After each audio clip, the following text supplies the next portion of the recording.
All right, everybody. This is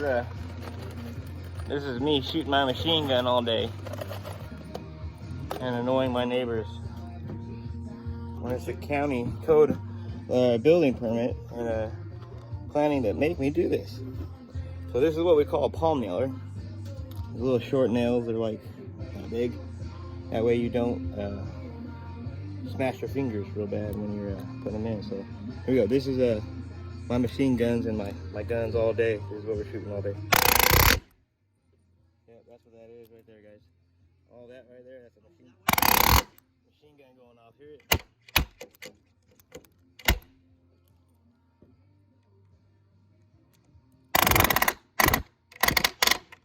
Oh, and also that's the music in the background. That's so crazy.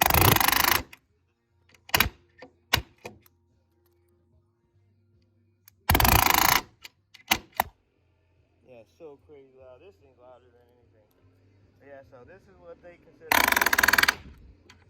me using my machine all day, shooting guns at all hours of the night.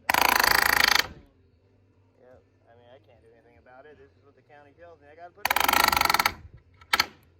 They say every 3 feet, around every door opening, around to hold your rim joists down every 3 feet. And nothing I can do about it. I'm just following county code, guys. All right, next time.